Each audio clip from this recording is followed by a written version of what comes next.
மகிழ்ச்சியான தமிழ் கதைகள்.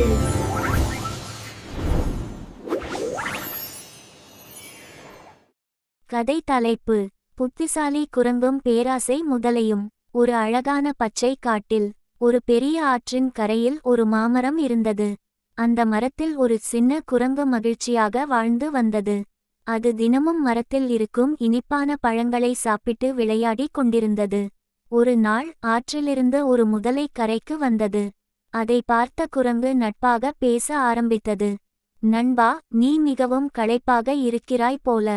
இந்த இனிப்பான பழங்களை சாப்பிடு என்று சொல்லி குரங்கு மரத்தில் இருந்து பழங்களை கீழே வீசியது.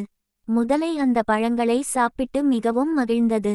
அந்த நாளிலிருந்து குரங்கும் முதலையும் நல்ல நண்பர்களாகி விட்டார்கள். ஒரு நாள் முதலை சில பழங்களை தனது வீட்டுக்கு கொண்டு சென்றது. அதை அதன் மனைவி சாப்பிட்டாள். அவள் பேராசையாக சொன்னாள், இந்த பழம் இவ்வளவு இனிப்பு என்றால் இந்த பழங்களை தினமும் சாப்பிடும் குரங்கின் இதயம் இன்னும் இனிப்பாக இருக்கும்.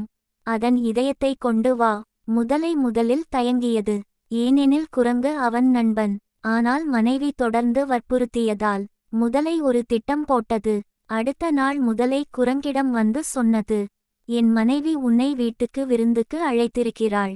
என் முதுகில் ஏறி வா, நான் உன்னை ஆற்றை கடத்தி கொண்டு போகிறேன். குரங்கு அதை நம்பி முதலையின் முதுகில் ஏறியது. அவர்கள் இருவரும் ஆற்றின் நடுவில் சென்றார்கள். அப்போது முதலை உண்மையை சொன்னது, என் மனைவி உன் இதயத்தை சாப்பிட விரும்புகிறாள்.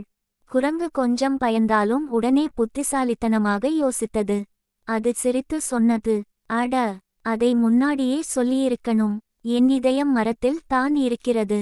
நாம் திரும்பி போய் அதை எடுத்துக்கொண்டு வரலாம்.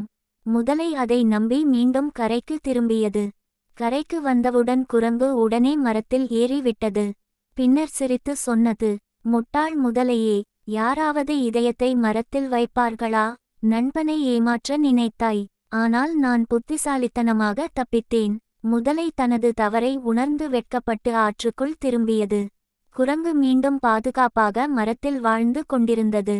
கதையின் நெறி: புத்திசாலித்தனம் இருந்தால் பெரிய ஆபத்திலிருந்தும் தப்பிக்கலாம். Thanks for watching. Subscribe my channel